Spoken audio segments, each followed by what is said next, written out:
Today, Mr. Charles Fry at the United States Air Force Museum in Dayton, Ohio. Good afternoon, Mr. Fry. How do you do? Fine, and we'd like to thank you very much for coming and partaking of this Veterans History Project. We're glad to have you here.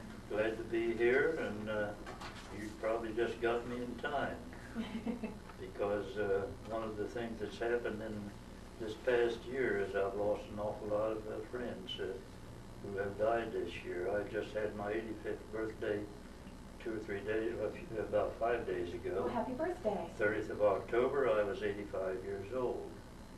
And so I think it's very timely that you're doing this interview when you are. Well, great. Well, let me start a little bit, if you would please. Just tell us what branch of the service you were in, what time that you served, and if you were in during wartime. I enlisted in the Army Air Corps at Chanute Field. I ran 2 Illinois, which was a technical training command installation in November the 10th, 1939. And I served in World War II, or through World War II, till I was separated at Camp Petterbury, Indiana, at which time that was the 1st of December. And at that time, as a master sergeant, thinking I didn't want to start at the bottom and work up in the next board, I enlisted in the Air Force Reserve. And of course, this was to lead in 1950 to my being recalled for the Korean War. And I had, since I had come off at B-29s at the end of World War II, and had a MOS Specialty 750, I expected I would be sent to Mexico to a B-29 installation or something for the Korean War. I drove, according to the orders received by direction of President Truman, I drove from Dayton to Langley Field, and upon arrival down there, where I stayed for 3 days, I found that I had orders waiting to assign me to Bowling Field at Washington, D.C.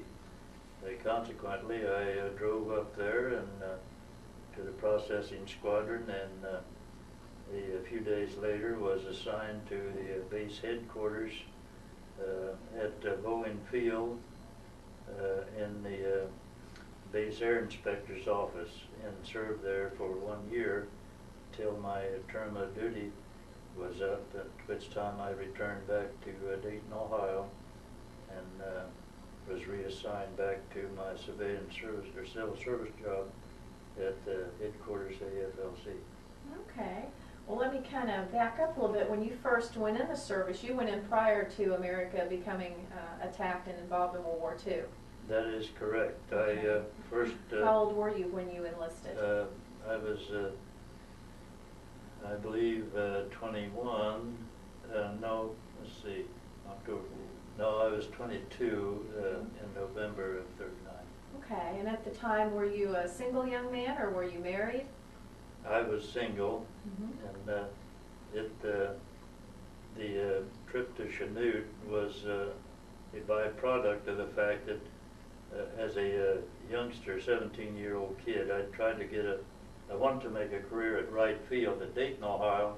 I came here in May of 39 and to headquarters at Wright Field, and apparently I was at 21 years old. I was a year too old for their apprentice job at $750 a year, and consequently I went out to Chanute Field and enlisted in the Air Corps, which I wanted to make a career. So did you, you chose the Air Corps over the other branches of the service because you wanted to fly? Is that the reason?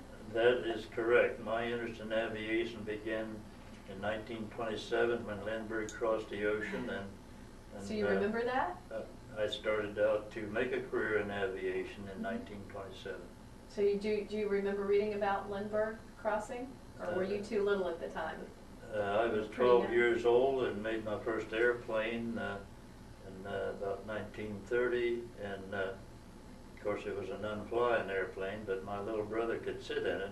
And, but in high school was where I really just started to get serious at high school, and I had a science teacher in high school who responded to my desires and furnished me with all kinds of technical publications and books, texts, and so forth. So by the time I graduated from high school in southern Ohio, I was pretty well qualified with technical knowledge of aviation. Ah, okay. When you first entered the service, well, let's take it from wartime. What was your duties at that time? I mean, you already had a year or two experience under your belt when America went to war. So what did they assign you to do at that point? I immediately upon graduation from the Airplane Mechanics School at Chanute Field in August of 1940, I was kept as an instructor due to the expansion of the Air Corps taking place in 1930 or 1940. And so I was assigned as an instructor at Chanute. I stayed there until August of 1941.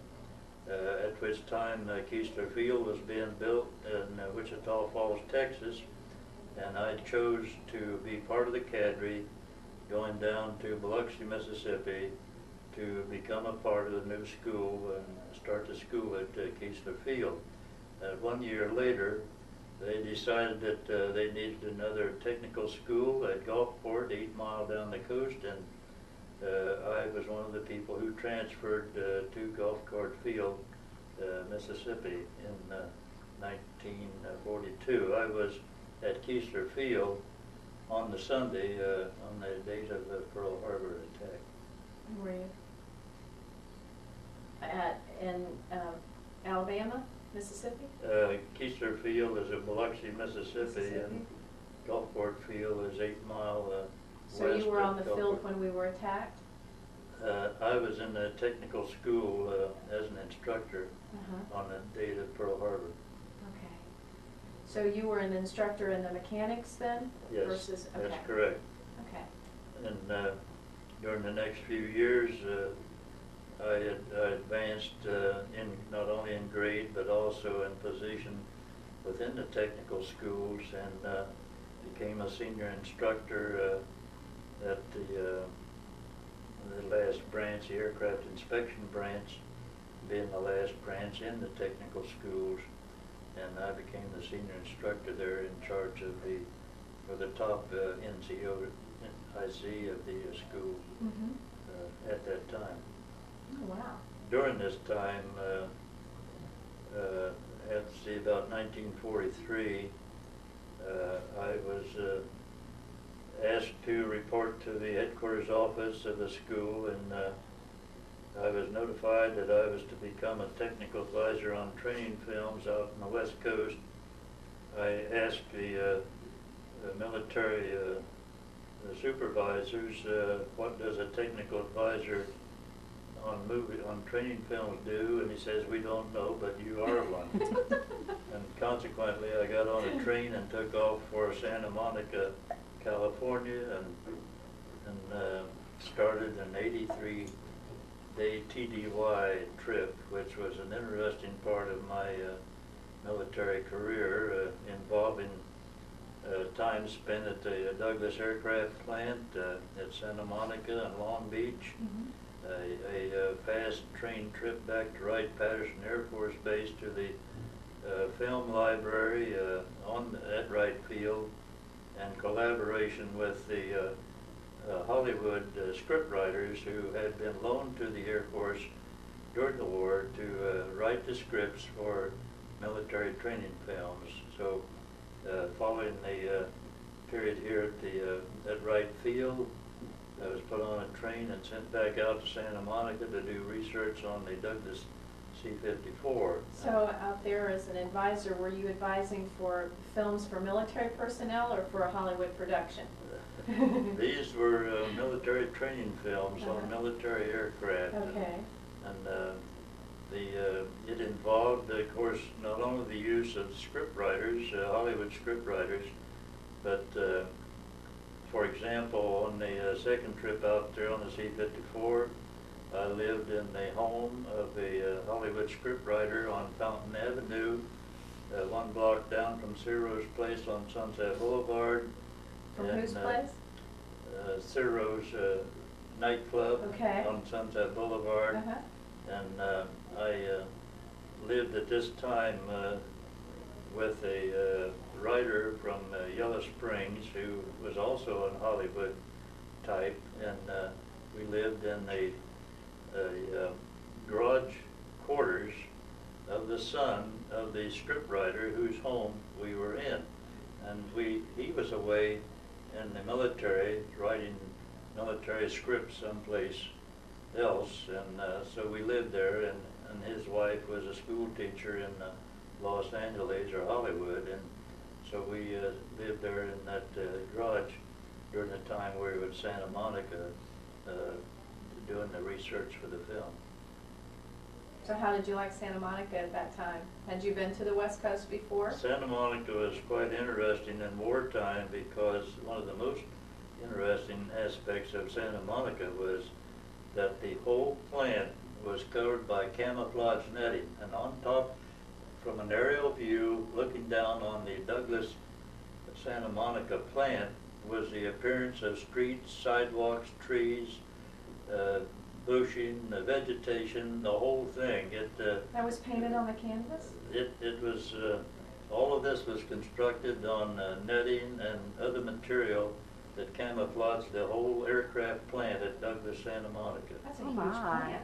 Yeah, you better believe it. And not only that, but the runway was painted for streets and sidewalks and stuff too, the blacktop part of it. So from the air you couldn't distinguish that it was an airplane factory? That is correct. So Wow. who was responsible for, was our military responsible for that canvas, or was that I Do you don't know? know the background. I do know another interesting point that on the first trip to Santa Monica in '43 on this tour, I found out that the Army unit in the LA area had taken over the Grandview Hotel, which was down on the Santa Monica beach, and the back door opened up on the beach itself, and you could walk down the sidewalk to the Santa Monica Pier and the famous Muscle Beach and all of this stuff. So we Air Corps troops were in this fancy hotel on the beach at Santa Monica, living there like tourists, I guess. So how, what all did you do as an advisor, just point, how did all that work? A technical advisor, and a military technical advisors, and in this case I started out as a staff sergeant, and while I was on duty out there I got promoted to a tech sergeant, but their job was to work with the script writers and to review the daily writings of script for the training film, and then they would make corrections in the script to attempt to make it more realistic from a military or GI environment. And then they would go out with a camera crew to a military site, military installation, and then following the script that had now been prepared, they would shoot the film at of the military people. In some cases we used actors dressed as military, in some cases we used actual military. But it was typical Hollywood. The film would be shot, and then what we call the rushes, they would be brought back to the film library at the institution at Wright Field, and we had a little theater downstairs, and everybody would go down and sit in the seats in a little theater and see what the rushes looked like, and check them for accuracy and things of this type. So it was in this case, about 80 days of Hollywood relationships, I guess you could call it. Now, how long were you involved, how many films did they make that you were involved with? Well, I'm sorry you asked that. Uh-oh. Because on the C-47, these cargo planes, by the way, were our main purpose in life with the school at Gulfport. In other words, we taught airplane mechanics for cargo airplanes in the Air Force. But unfortunately, after writing the script on the C-47, we were just about to complete that when we got the word to get back out to rush back to Santa Monica and do research in the script write the script for the C-54 aircraft, which was new to the Air Force and the world at the time. Subsequent to my return to Gulfport Field, I received a letter from the Hollywood writer in charge of this operation that the scripts that they had decided not to film these particular to make movies of these particular ones that we worked so hard to produce, unfortunately. So you never got to see your Hollywood production, huh? Never got to see the Hollywood production. Darn. Well, after you were done with going TDY there, where were you sent to?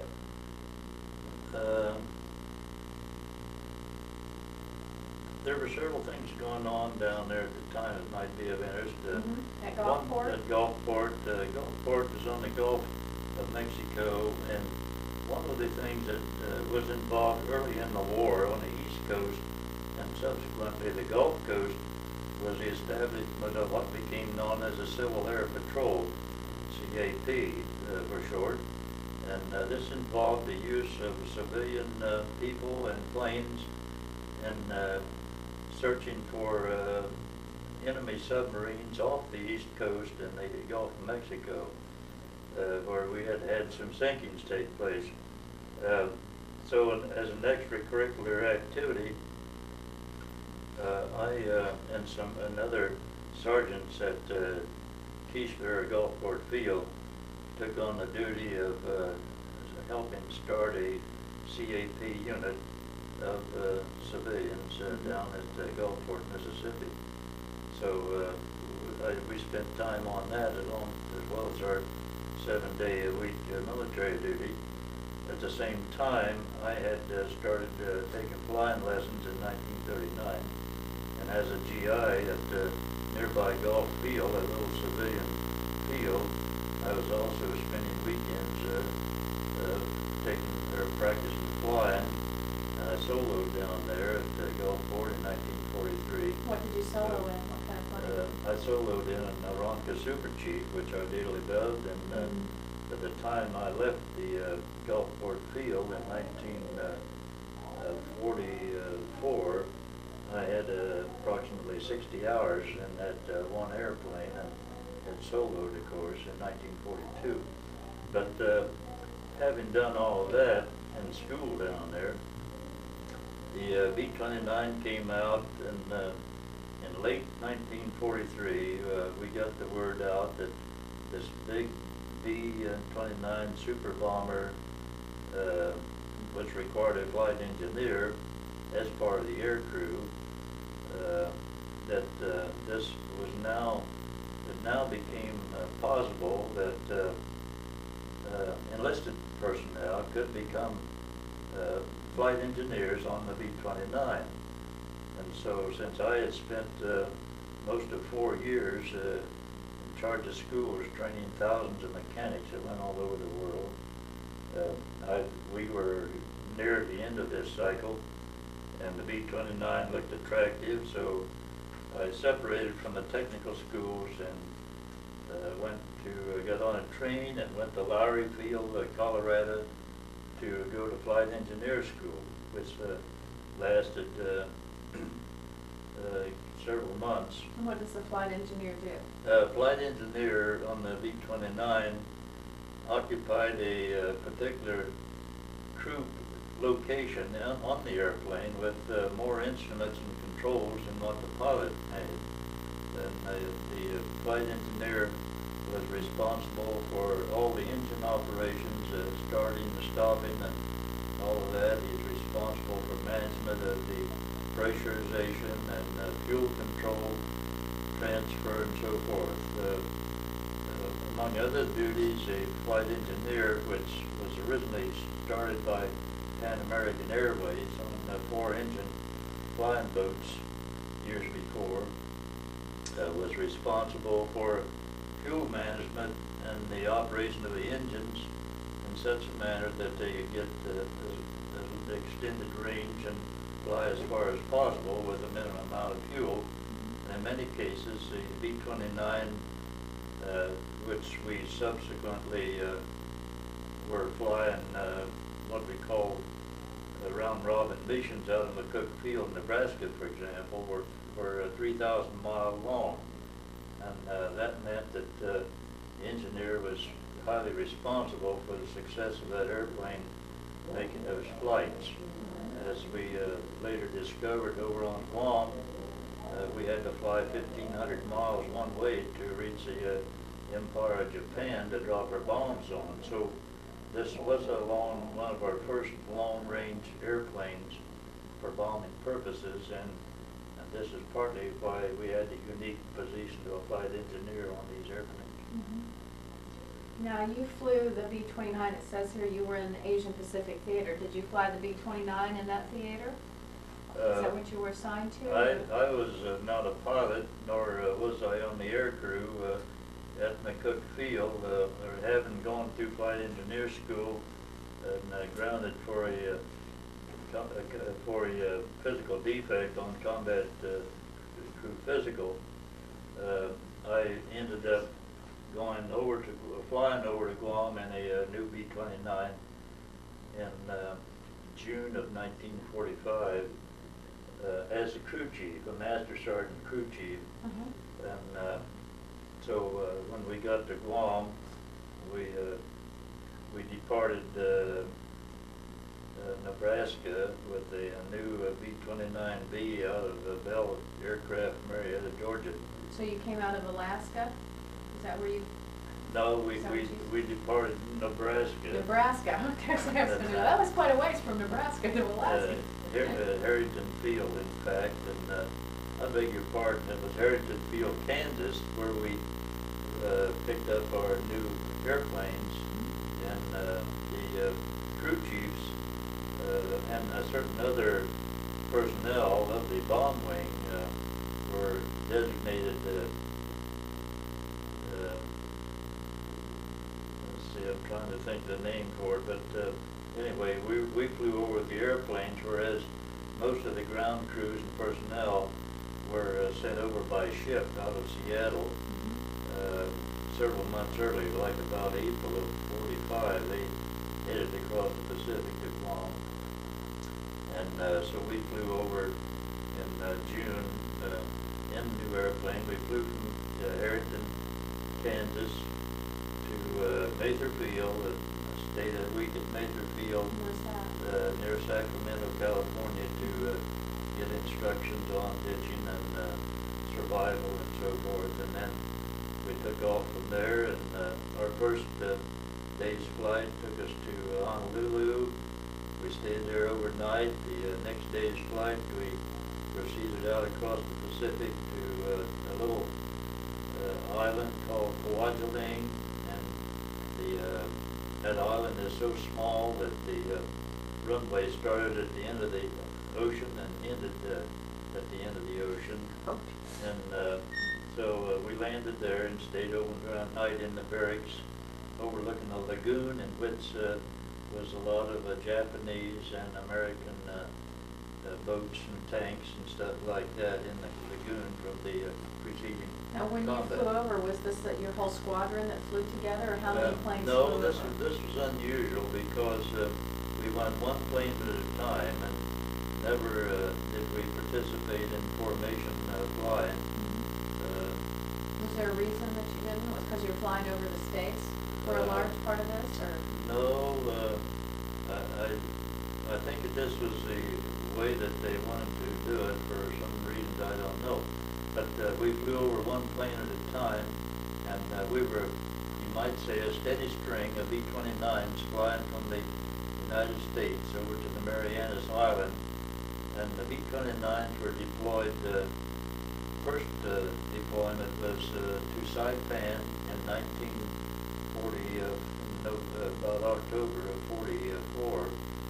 And the 73rd Bomb Wing started the B-29 war against Japan from Saipan in November of 1944.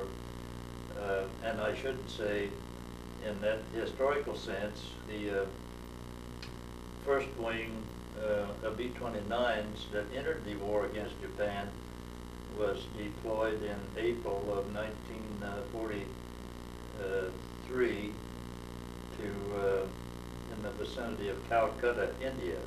And this is where that's the 58th Bomb Wing, and that's where the B-29 entered the war against Japan.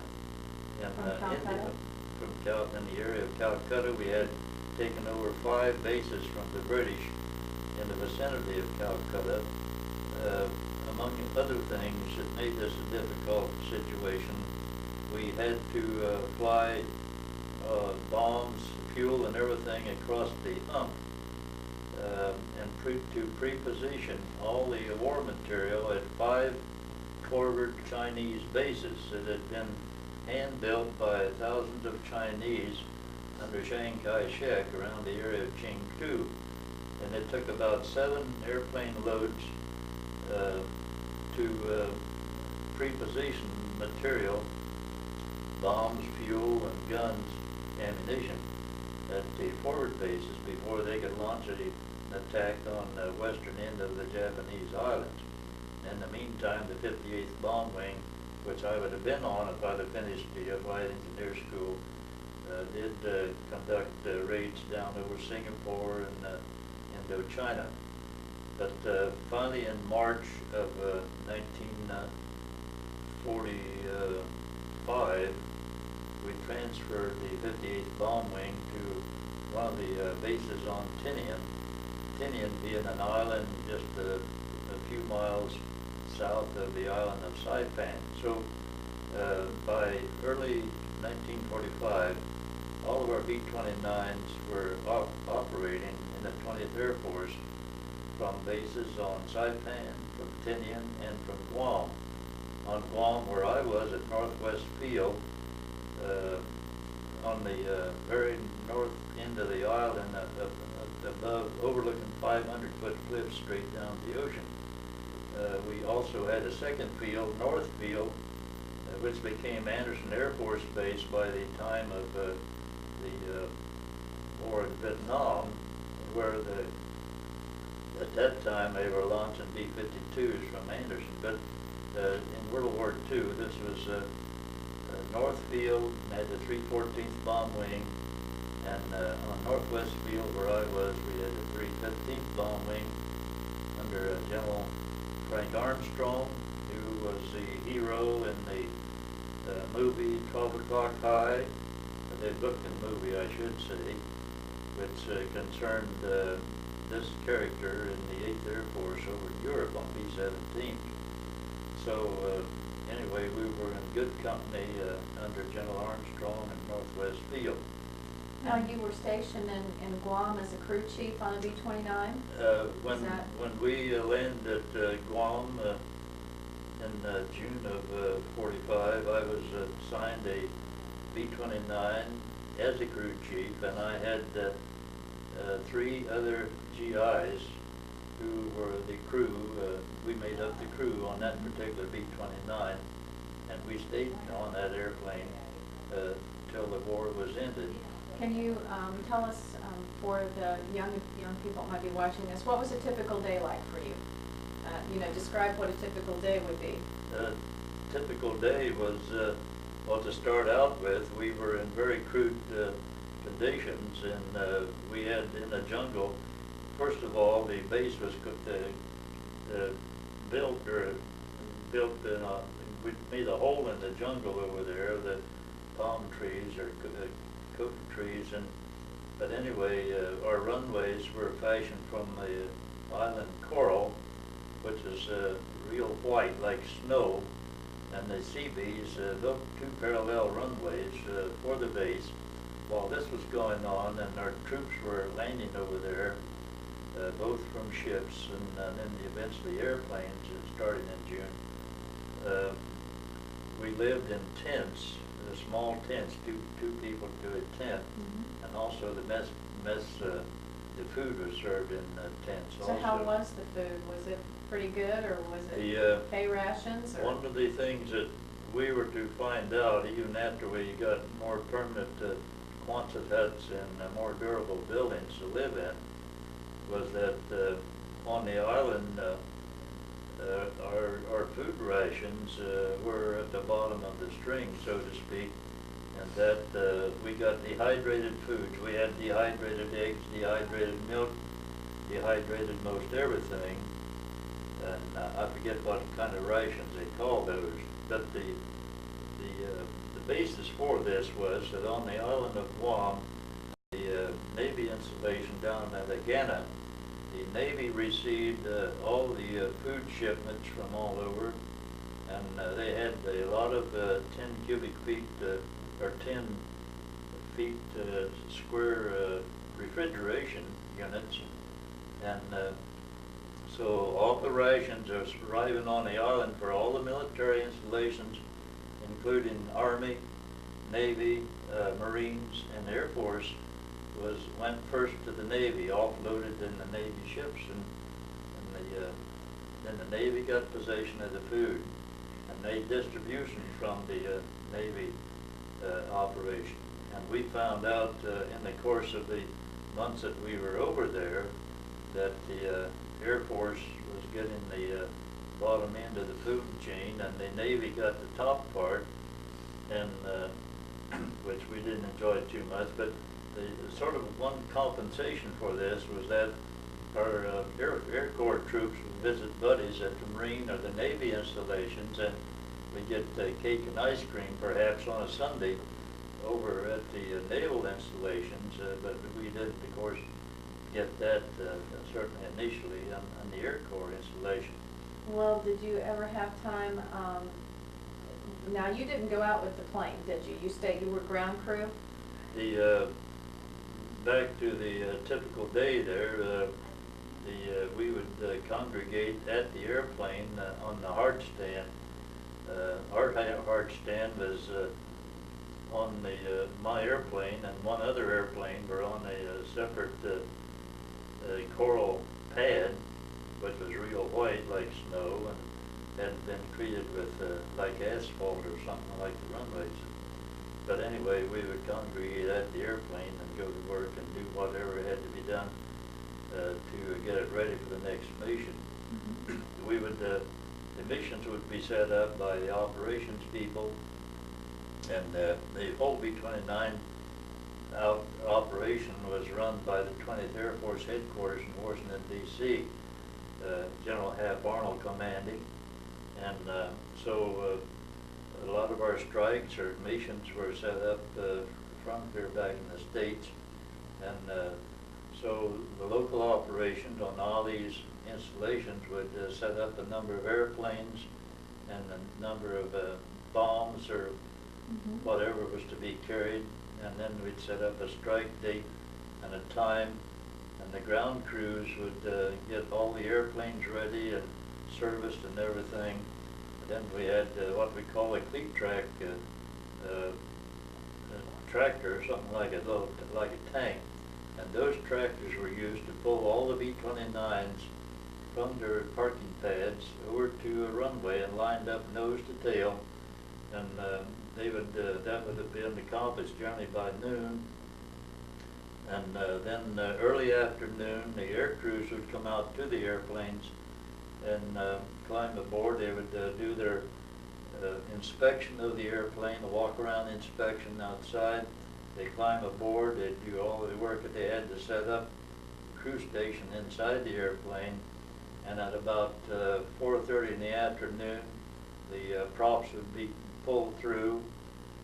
They would start engines around 4:30, and when they got all these engines started, then at a certain time, probably around 5 o'clock, the whole line would start to move.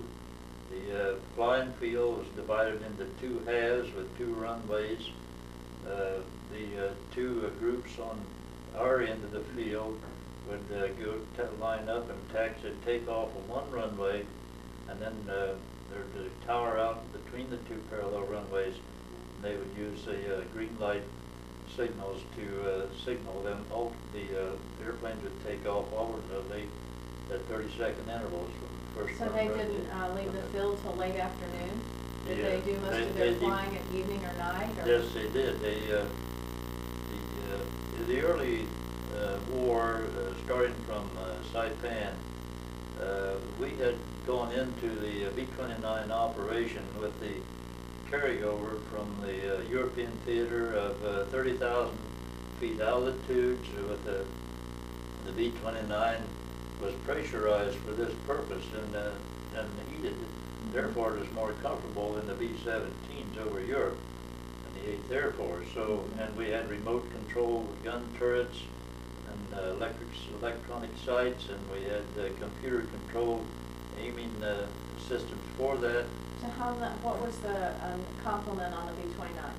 The complement on the B-29 was still 10 people, pretty much as it had been on B-17s, so that's the way we started the war from Saipan in November of 1944. High altitude and using all the armament and everything that the thing came equipped with to shoot down enemy planes.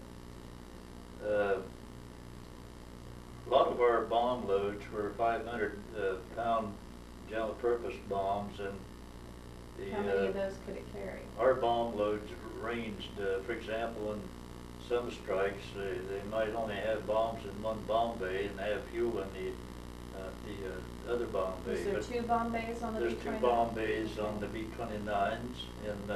And how many turret guns? Let's see, there's about, 4 basically. We had 2 front, top and bottom in front, and top and bottom in the back, and a tail turret. And so I want to make a point that how this war got changed over, our mission profile got changed over. Okay. We were losing a lot of airplanes over Japan in early '45, partly due to the fact that they still had the fighters and the suicide pilots who were ramming our airplanes, and so our losses were fairly high. We were also going in during daytime, and we were using radar for aiming our bomb drops, and at that time we used the early shift kind of radar, which wasn't too effective through clouds and stuff. When the 315th Bomb Wing went over in the summer of '45, all of a sudden our crews were faced with airplanes without guns. We went over with what we call strip ships, and along about March of 1945, General LeMay had made a decision that we were going to change the whole war operation. We took we went down to approximately 9,000 to 10,000 feet altitude over the Japanese targets at night, and therefore changed the whole complex of the war. When our wing went over in June of 1945, we were equipped with a brand new Eagle Wing radar system, APQ-15 I think they call it, and this gave us a lot better target definition than all the predecessor wings that had been operating over there for the prior year. So anyway, when the 315th got there, first of all, it was pretty scary to the air crews to be going over Japan at night without all these guns which had been removed from the airplane. And I might say that Colonel Tibbets, who took the 509th outfit over to Tinian, where he was based to drop the atomic bomb, that their planes were all stripped also. That all the gun turrets had been removed except a couple of 50s in the tail turret. So it was sort of scary for the people who first started flying without the armament protection. But anyway, this changed the course of the war. In March of '10, one of our first missions at a low altitude at night dropped, it was an incendiary bomb mission and we practically bombed out the whole city of Tokyo in the course of the 9th and 10th of March of 1945. But anyway, this was a major change in the whole scheme of using the B-29, and it did start to terminate the war probably in the summertime of 1945, which of course led up finally to the dropping of the first and second atomic bombs over there in August. We had one more long-range mission after dropping the 2 bombs, and Japan couldn't make up their mind whether to surrender or not. And our 315th Bomb Wing did fly the longest mission of the war over the northern islands to and I might add that the wings were sort of divided on their combat profile in conducting this war. We had a wing up on Tinian, whose main purpose in life apparently was to drop depth charges in the bodies of water that surrounded the Japanese islands, and so this cut down on the shipping. Our mission, the 315th mission, was petroleum bombing, or against petroleum refineries and sources of fuel and that stuff. So that was our primary target, using mostly 500-pound bombs. We had some of the other outfits were heavy on use of incendiary bombs, which of course started fires and burned up everything. And so anyway, that's the way we sort of wrapped up the war over there in 1945. So they still flew a couple missions after Hiroshima and Nagasaki were bombed? Yes, that's correct. We followed. First, they would say no more strikes, and then the word would come down. Now there's going to be another one. So we did have several bombing missions after the 9th of August. But there's another important point that needs to be made, and in this period of August, as we Japanese surrendered, by the way, when our planes were coming back from this last mission, they picked up the radio mission on the radio that Japan had surrendered, and but about the same time, we had thousands of military personnel were in POW camps, scattered from Manchuria and up north. We were down to different parts of the Pacific and the Chinese theater, and so we started flying our airplanes when we completed the war in August. We started flying B-29s from the islands over to the Philippines and picking up cargo chutes that were stored in Manila to be used in the invasion of Japan, which of course, due to the atomic bomb, we didn't need to do. So they went over there and they picked up all these cargo chutes, and we hauled them back, and then the planes all went up to Saipan by the hundreds and lined up there, and then we took old gasoline tanks, drums, I'm trying to say, drums of fuel drums, 55-gallon fuel drums, and we cut these in two, and we welded them back together, and we put food and clothing and all kind of provisions, medical supplies especially. We filled all of these drums with these provisions for the POW camps scattered all over the northwest area over there. And then we set up these POW drops. Under the wings we had POW printed in big letters so that we wouldn't get shot at, hopefully. They were still shooting, huh? Hopefully, yes. And, so anyway, we did a tremendous effort to supply the POW camps and to keep those folks alive while we were wrapping up with the war with Japan. And unfortunately, we had, our outfit had been pretty lucky in not losing airplanes in combat. We did lose airplanes in the POW missions in August and September. Did you? So that's where some of our greatest airplane losses were. Under the POW drops? On POW drops, And yes. was there people that were you flying when they did these POW drops? Were you in the planes? Not personally. Flip it. One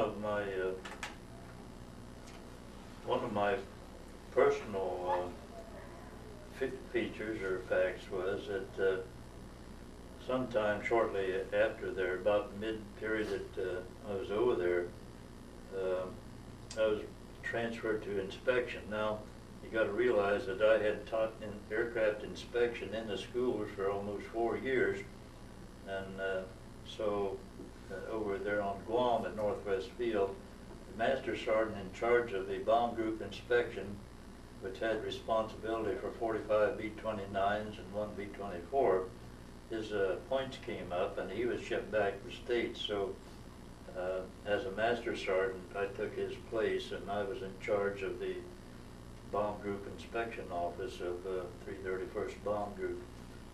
And so that's the way I finished up my combat tour in Guam. Okay. Now, after the war ended, did you get out of the service, or did you stay in, or did you stay in the reserves, or?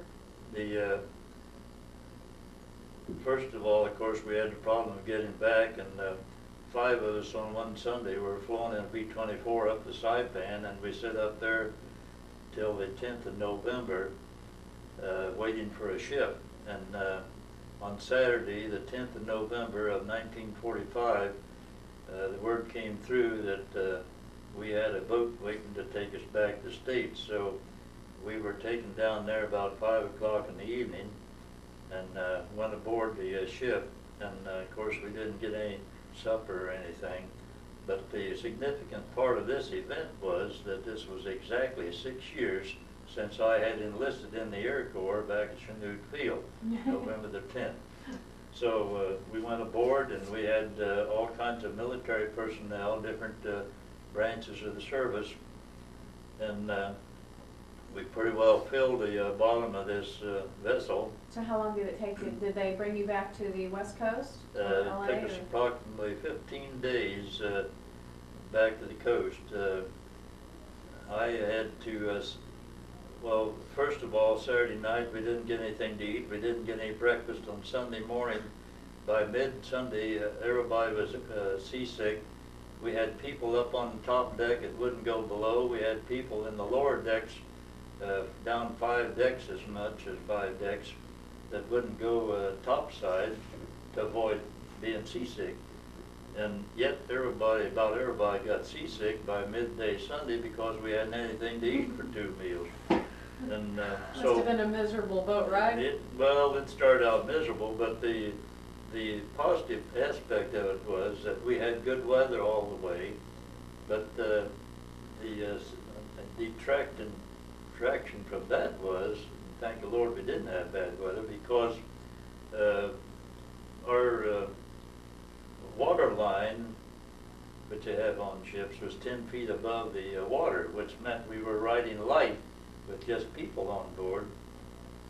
As a consequence, we would come across the Pacific, and we went north of Hawaii, so we never saw any land for 15 days. But anyway, the boat would get to pitching, and it would get into a pitch cycle so that the tail end, the prop or propeller screw, they call it, would break water. It'd come out of the water, and then when it went back in, it would hit the water, and it just shudder and shake the heck out of the whole ship and everything.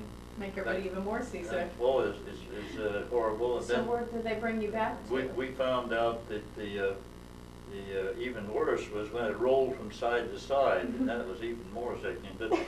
But really, I don't think hardly anybody was seasick after that first day when we finally got to feeding the troops and everything. But we came back to Long Beach, And again, we had another little Navy versus Air Force play that took place. First of all, we pulled into the harbor at San Pedro in a fog, and we had to lay by. The word came down to everybody pack their baggage to go on board, all the passengers, and which we did. And the pilot came out from the San Pedro harbor and came aboard and got us in, and we tied up. Now, we didn't get any breakfast. The Navy, of course, the crew was down below, so they got their breakfast and everything.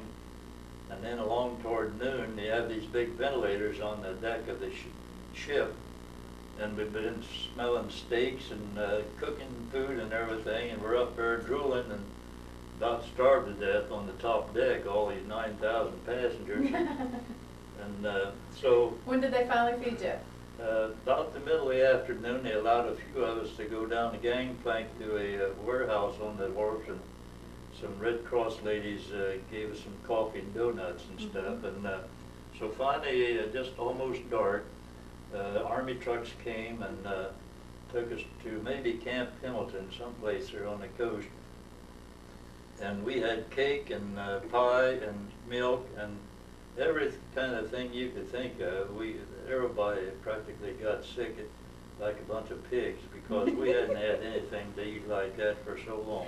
So did you head straight back here after you were discharged, or? From that point, we were shipped back east to different points, depending upon where we'd enlisted and stuff. And I was personally shipped to Camp Atterbury, which is the closest to Dayton, Ohio, which I listed as my destination.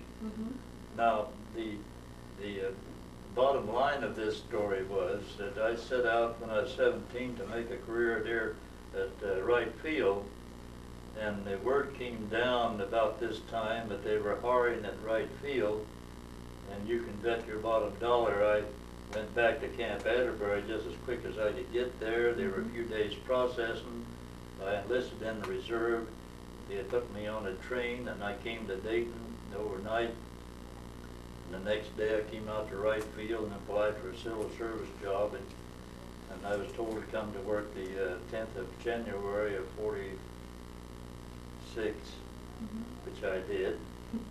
And in the meantime, I'd become engaged to a girl up in Lynn, Massachusetts, and so over the Christmas holidays at 45, I went up there and visited up there, and then came back, went to work at Wright Field.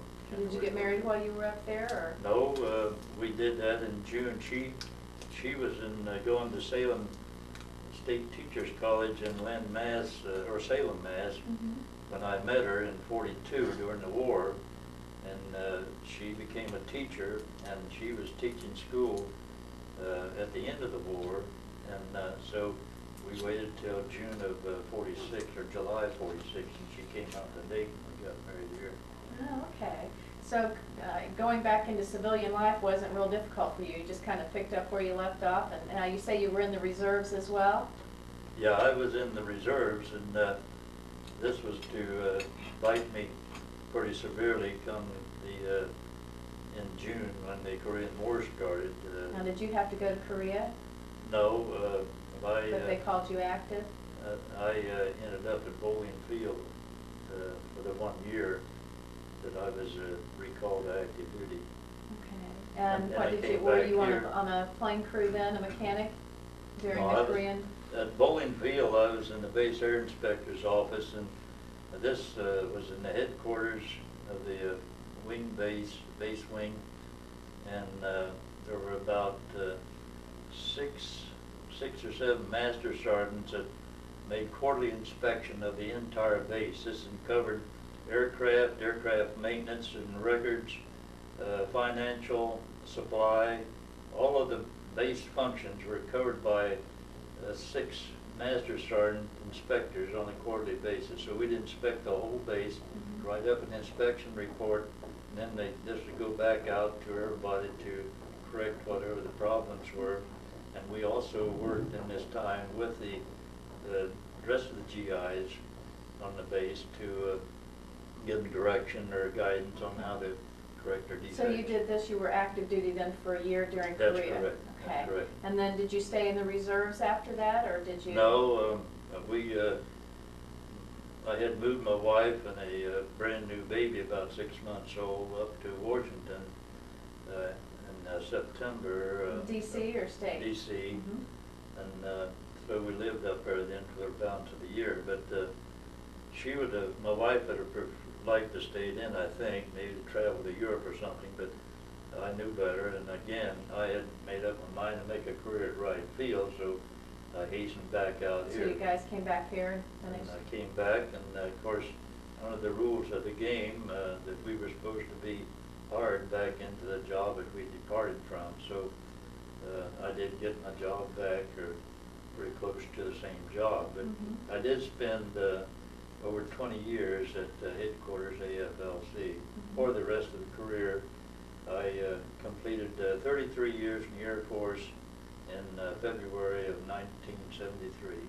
Oh my. Okay, well, kind of finishing up here for a little bit, what we ask is, this is going to be viewed by younger people and future generations. If you'd like to give a final thought, a bit of wisdom, or something you'd like to share to the next generation, we would like to ask what that would be. Well, among all of the other things I've done, is I've done a lot of writing, but one of the things I was writing as a tech sergeant or staff sergeant down at Keesler Field in my spare time, was a book on aviation and you. And I did write most of that, but it never got printed or published or anything. But by being in the school system for 4 years, I sort of became a teacher, although I didn't have any formal teaching. But also, I should make a point that I belonged to the Civil Air Patrol, Dayton Squadron of the Civil Air Patrol from 1946 to 1950, when I was called on active duty. I was, in fact, a training officer out here, and we had, by this time, at the end of the war, CAP had to pick up responsibility for a cadet program within the Civil Air Patrol, not just adults flying airplanes for fun or something. So anyway, I was a training officer, and I did a lot of the instruction of a lot of high school age kids, male and female, who were kids. And of course, I've been doing a little bit of this in the 21 years I've been with the museum as a volunteer, but also back in the Aviation Hall of Fame. We've got a program going on back there now that is going to get involved in some of this. But all of which is to say that I've long been impressed with the need for telling young people about the field of aviation as a career. I've written a book on it, and what the requirements were and all this stuff. So, I should go on and say that in the years since the end of World War II, we have got into tremendous advances in teaching aviation to young people. We've got our museum programs here, and we fill this place with school kids here during the school season, and so we have a lot going on, and there's more going on. When we open up the Aviation Hall of Fame in this building, possibly in December or early next year, we're going to have a lot of hands-on stuff. We also have a program, or plan to have a program, where people like myself would be on closed circuit TV here at this location, and we would be in touch with kids in classrooms scattered around over the country, and be talking one-on-one, so to speak, about aviation and experience and history and all these other things. So we've got a lot of things going on, but it's I'm personally involved in many projects. For example, the Greenland Ice Cap. I'm involved with Bernd Balken's widow, Audrey Balken, who's in her upper 80s now. She lives in downtown New York City. We've got just a whole.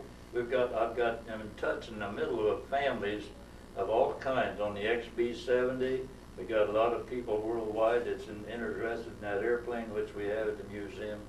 We got the exhibits down here on Burnt Falcon and the Greenland ice cap and all of this Arctic exploration and everything. So a lot of the exhibits in this museum have brought me in touch with people from all over the world who have mutual interest in the things that this museum exhibits and stands for. As I told General Metcalf one time, it's sort of, for me, it's sort of like a blood transfusion, because there's an interrelationship that takes place between volunteers and the people from all over the world that have mutual interest in aviation. So this is one of the ongoing things here that we're still involved in.